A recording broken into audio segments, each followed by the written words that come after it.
pessoal, passando aqui hoje para falar um pouco sobre a síndrome de vasoconstrição cerebral reversível, que é uma condição rara e muitas vezes subdiagnosticada porque nós não pensamos e não solicitamos o exame no tempo correto para fazermos o diagnóstico. Então, quando pensar e quando solicitar a avaliação por imagem diante da suspeita dessa doença? Essa doença é uma vasoconstrição reversível sem achados inflamatórios no histopatológico, ou seja, não é uma vasculite, não temos achados inflamatórios ao redor da parede vascular. A clínica ela é bem típica, uma cefaleia entrovoada, dita como a pior cefaleia da vida dos pacientes, de fisiopatologia incerta. A manifestação clínica inicial simula bastante uma hemorragia subaracnoide por uma ruptura aneurismática, tanto é que, diante dessa cefaleia entrovoada, a primeira doença que nós temos que afastar é uma hemorragia subaracnoide por ruptura aneurismática.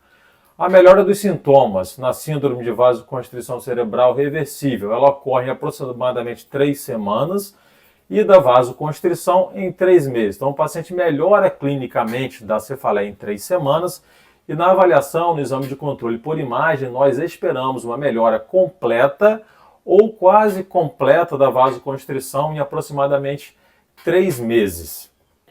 Os achados de imagem são múltiplas áreas de estenose seguidas de ectasia. Então, múltiplas áreas de estenose seguidas de ectasia, causando um padrão de imagem que nós chamamos de colar de contas. E esse aspecto radiológico, ele começa nas pequenas artérias periféricas e apresenta progressão central. Por isso que, se esse exame ele for realizado nas fases iniciais, podem ser normais, porque eles começam nas artérias periféricas.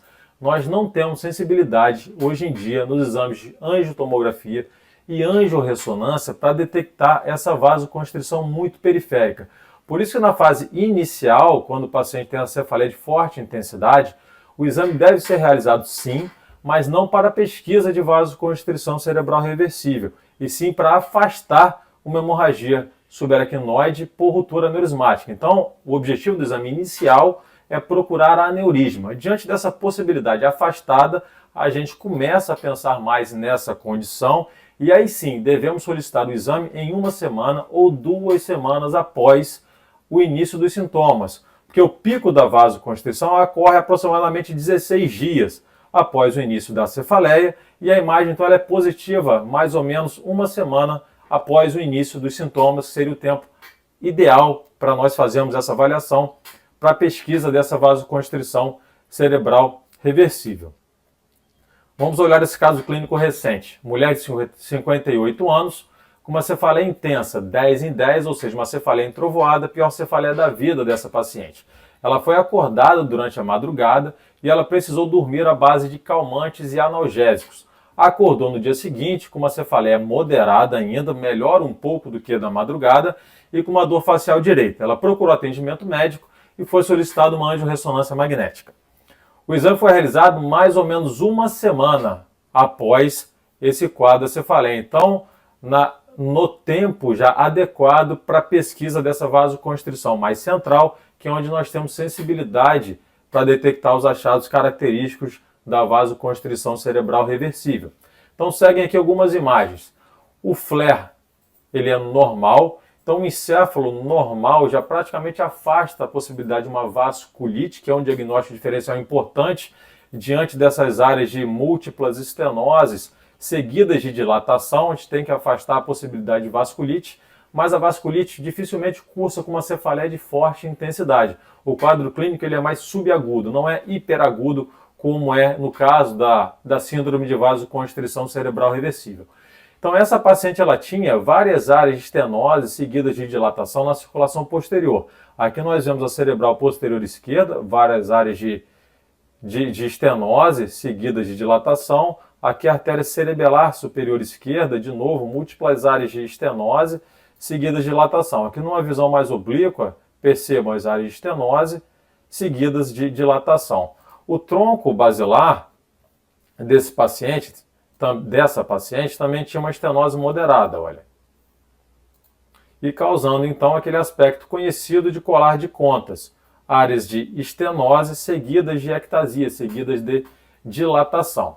Então foi pensado nesse diagnóstico para essa paciente, ela fez o exame de controle 6 meses após, que nós confirmamos essa possibilidade diagnóstica. Olhem aqui no exame inicial e no exame de controle, 6 meses após, como nós temos a melhora da imagem dessa paciente. Olha aqui a cerebral posterior esquerda, no exame de controle normal, artéria cerebelar superior esquerda, múltiplas áreas de estenose e dilatação. Já no exame de controle, uma resolução quase completa, olha só uma estenosezinha residual aqui, mas isso pode acontecer, a resolução ela pode ser quase completa, da mesma forma que o tronco basilar. Aqui a gente tinha uma estenose moderada e no exame de controle já uma estenose mais discreta.